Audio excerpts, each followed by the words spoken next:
Thank you so much for being members of my channel. I really appreciate you clicking on my video and watching my members only videos. Today, we have an update coming at 6:30 today for everyone, but I wanted to talk to members about Meghan's award. She has cleaned up yet again when it comes to archetypes. So let's get into it.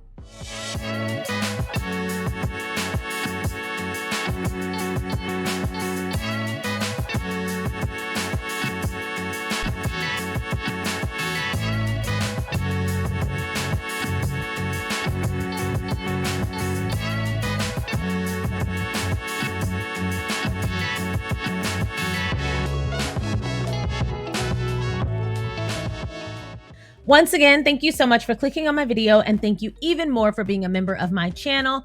Today, we get to celebrate Meghan yet again for winning another award for Archetypes. Now, we have talked about Archetypes here. I have recapped each episode. If you have not found those videos, go check them out under Royal Review. I cannot wait for Archetypes to come back. I hope it comes back because the way season 1 ended, it did not sound like it was over. It sounded like it was on hiatus. So I'm hoping there's a season 2, etc., etc., etc. But season 1 was so impactful. It is yet again cleaning up awards. So I'm going to go ahead and switch it over to archwell.com, where you can go to get to stay up on all Sussex related updates from authorized sources. We got to say that. So go to archwell.com. So we're going to check it out and look at the award. Once again, I'm on archwell.com, and the title of this article is Meghan Wins Top Entertainment Podcast Host from the Gracie Awards. Today, the Gracie Awards announced that Meghan, the Duchess of Sussex, was named Top Entertainment Podcast Host for her groundbreaking podcast series, Archetypes. The Gracies, quote, recognize exemplary programming created by women for women and about women in all facets of media and entertainment. This award honors outstanding original content that both entertains and informs in a highly engaging and authentic manner. Archetypes revealed a discerning narrative that endures as Meghan and her guests engaged in candid conversations about the labels and tropes that try to hold women back. Archetypes debuted at number 1 in the US, UK, Australia, Ireland, and New Zealand, and topped the charts as the number 1 podcast in 47 countries.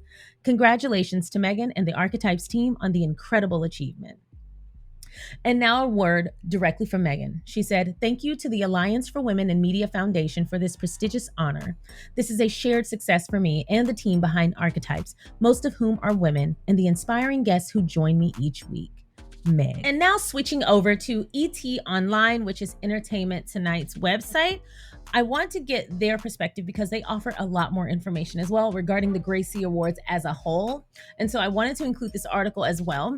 One of the things that I love about Archetypes is that every time I've tried to commit to rating my favorite episodes, I have a really hard time, which is why I never got around to doing it and I gave up, because I love each episode for different reasons. There is something to love and appreciate about each episode. Archetypes was so groundbreaking for a reason. It was informative. It also brought a lot of us together to talk about issues that sometimes we didn't have the language to articulate.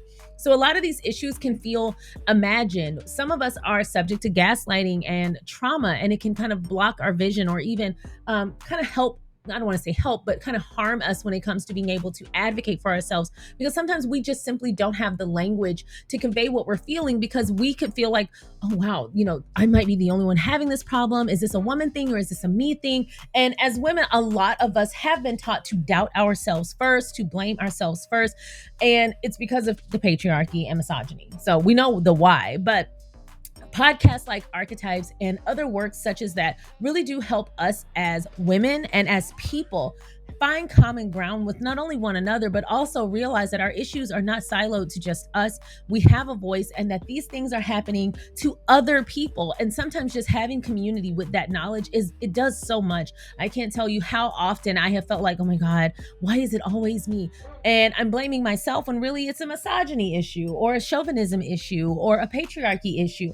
And so that's why this type of work is so impactful. And when you have work like this that actually makes waves and helps people to think outside of the box, or to help people to cope or learn different ways to respond to different things that we as women face, It is so impactful because it goes with us everywhere we go. We now have the knowledge and we can choose how we use it. We are equipped with knowledge. There is no better gift. And so I think that's why people gravitated to archetypes the way that all of us did.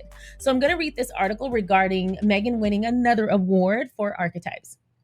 Now, this is on ET Online, and the title is Meghan Markle, Christina Applegate, and more stars honored with 2023 Gracie Awards.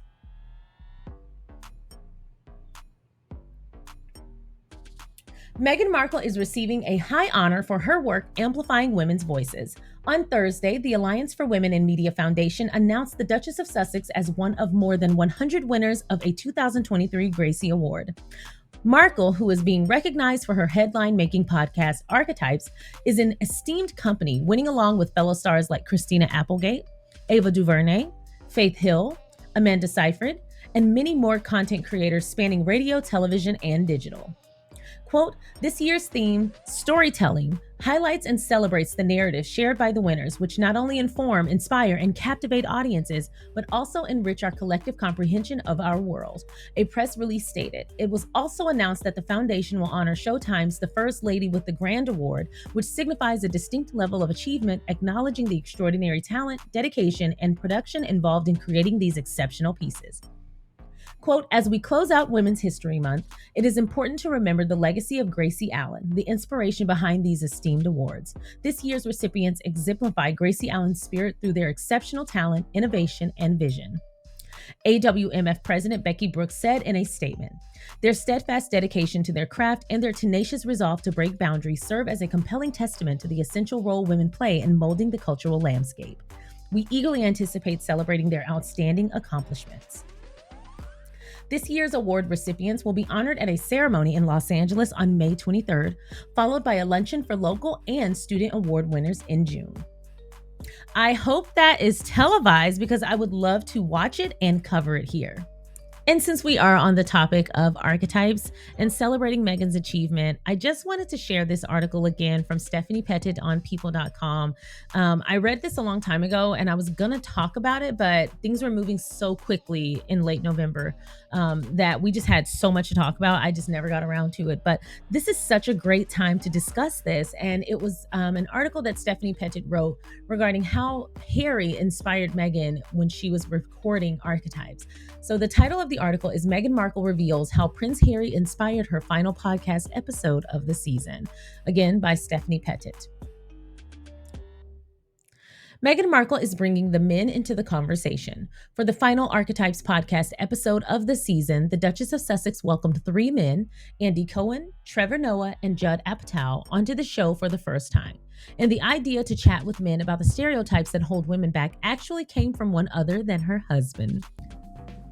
Now, if you've been listening to the past 11 episodes, you may have noticed that you haven't heard many men's voices. In fact, until now, outside of a quick pop-in from my husband in the first episode, this show has featured exclusively women's voices. And that's by design. It was important to us that women have a space to share their authentic and complicated, complex, and dynamic experiences, to be heard and to be understood. But through that process, it also occurred to me, and truth be told, at the suggestion of my husband, that if we really want to shift how we think about gender and the limiting labels that we separate people into, then we have to broaden the conversation. And we have to actively include men in that conversation, and certainly in that effort. Meghan said she enlisted very thoughtful men in the effort, men who've been behind some of the most successful movies and TV shows, but also who are part of cultural conversations in such an impactful way through their roles in media, and also for some of them, their roles as husbands and dads. During her chat with Noah, Meghan spoke about writing the children's book, The Bench, which was inspired by Prince Harry's bond with their son, Archie Harrison, now 3. We're going to go ahead and correct that because this, at the time, had not been established. Prince Archie.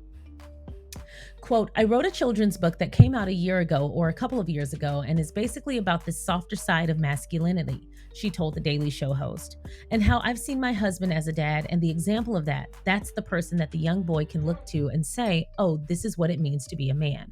This is the example of that. That's the person that I can go to when I'm crying, and that's the person that will sit with me. That's the person that can put the Band-Aid on my knee, and that level of being nurtured can come from a male figure in your life just as much as it can from a female figure. But also for those male figures that it feels really good to be able to provide that and to be able to show that part of your personality, that it doesn't make you less of a man in doing so. At the end of the episode, Meghan reflected on the 12 episodes of her podcast and what she's learned. Quote, I don't know what I've been expecting, but what's come out of it for me has been illuminating and also ironic, because while this format is only audio and each week I use my voice, you can hear my thoughts without any visual. I feel seen, she said. I had never considered that in using my voice that I would feel seen, but I do, and so much of the feedback throughout the season from women is that they feel seen as well. As we heard today, that men see our experience differently now too. They see us more clearly. The Duchess of Sussex continued. The guests I've had join me have been so generous with their time and vulnerable in sharing their stories. And I found that in listening, really listening, I learned so much about them, of course, but also about myself. Finding common ground and discovering that people that come from different worlds and have different life experiences still share so many of the same feelings. I learned how much more similar we are than different. So for example, I'm not Asian, but my goodness, did I connect to what I heard on the Dragon Lady episode. And I don't identify as ever wanting to dumb myself down, but in talking to Paris Hilton about the label bimbo, I learned that she didn't either. Mariah taught me about her definition of being a diva. We celebrated the choice to be single with Mindy, and we talked about business and the B word, how our mental health is weaponized against us, the pressures we feel to be a wife and a mom, the loaded misconception that often comes with being a woman of color, and the courage that it takes to step out and speak up, even when it puts everything in the line. Oh, excuse me, even when it puts everything on the line. I learned so much and I loved it. So that's the end of this article, but the reason I wanted to highlight this is because it was such a great summary of archetypes nearing that end of that 12 episode run. And I thought Stephanie Pettit put it in great words. She definitely used great quotes to summarize the episodes, but I felt like archetypes was impactful for so many reasons. And the fact that even in our own space as women, what I would identify archetypes as is a really great space for women. Even in that space, Meghan flawlessly shows us, as well as the world, how inclusion can be done even when the space is specified for a particular group, how there can still be space for inclusion of other people, i.e. men, i.e. diversity, and it's seamless, well done when it's natural and with forethought. I also think Archetypes is a masterclass in diversity and inclusion for this reason, because Meghan went out of her way to create a space for women, but also made sure in accomplishing her North Star goal, she was still considerate of other important values that she wanted to honor in her project. Diversity. So she had Black people, she had biracial people, she had Asian people, she had Hispanic people, she had different types of careers, she had different types of personalities, she had different education levels, she had many different backgrounds. She even focused on core issues and stereotypes and archetypes that don't affect her personally. Not only that, but she managed to be gender inclusive. One of my favorite, and I might even say my favorite episode, is the one with MJ Rodriguez. I loved that episode so much. That is definitely one of those episodes that sticks with me. And I feel like I learned so much in that episode. I already loved both Meghan and MJ Rodriguez. I am a huge fan. If you put MJ Rodriguez in anything or on the cover of anything, I'm going to pick it up. I'm going to buy it. I'm going to read it. I'm going to watch it. I'm going to consume it. She's got the it. She's got that it factor. So to see two of my favorite people was a dynamic duo, or to hear. But it was so great how Meghan not only interviewed not only MJ Rodriguez, but many of her guests, how she interviewed them and was able to get out of them their particular story. Here's what sometimes people can do. Sometimes people will ask questions on their platform with the intent to build out a narrative that already existed for them, or to build out a narrative that they're already pushing. One of the things Meghan did so masterfully well was she asked questions in order to hear the truth, not to push a narrative. And I think that was the key button that was getting pushed with everyone, and how we were all affected at our core. Even though different episodes or different guests or different stories might have affected us differently, we were all strumming the same chord when it came to the authenticity of Archetypes. That's why, because she was looking for the truth. She was getting particular facts from each person, not basically spoon feeding them the narrative that she wanted them to push. She didn't want to bring on examples of her own existing narratives that she was pushing. She brought on people who had a story to tell, and she asked them questions that were relevant to them, relevant to the issues that were facing them, relevant to the archetype that society had basically tried to make each of her guests fit into the mold of. That is why Archetypes is so impactful. It's not just a really good podcast, because yes, storytelling, they hit the nail on the head. They're excellent storytellers. That we know. And that's why they won the award. So fantastic. But I think on a different level, if we really looked at Archetypes as an example of diversity, I think we would find so much more richness there as well. Now, this is an example and a masterclass of how you can have a project with a goal, with an underlying theme and message, and still be inclusive and still be authentic, and not make it all about, if I don't have this many Hispanics and Blacks and Asians, it's going to be cancel culture. No, what she said was, game on. This is an opportunity for all of us to tell our stories, even men. And she managed to include everyone without making any of us feel ostracized, isolated, or dismissed. Well done, Meghan. Queen's work. So that's all I've got to say. I have so much, you know what? I have considered even doing a whole episode just on Archetypes as a podcast, not even dissecting the episodes like I've done before, but just dissecting it as a podcast, what it has accomplished, even the things about it that it has accomplished that are not like essentially award worthy, quote unquote, but like things that are not identified or siloed when we're talking about Archetypes, just like diversity. That's not something that's come up regarding this podcast, but it's something the podcast does so well. And then even when Meghan won her award, she shared the glory. This is an excellent project on so many levels. That's why I'm really hoping for a part 2. I love Archetypes. It's definitely one of my top 3 favorite podcasts of all time. So if you haven't listened to it, you probably aren't. You haven't been around here long. But these episodes are good. Even if you have listened to them, I recommend going back and binging them. I definitely think that's worth doing. I'm going to do that on her birthday. I planned on doing that on Meghan's birthday this year in August, but doesn't hurt to do it again. So anyway, what are your thoughts on Archetypes as a podcast? What are some things that you feel Archetypes did well that we have not talked about yet? That is something I would really be interested in hearing. So leave that in the comment section below.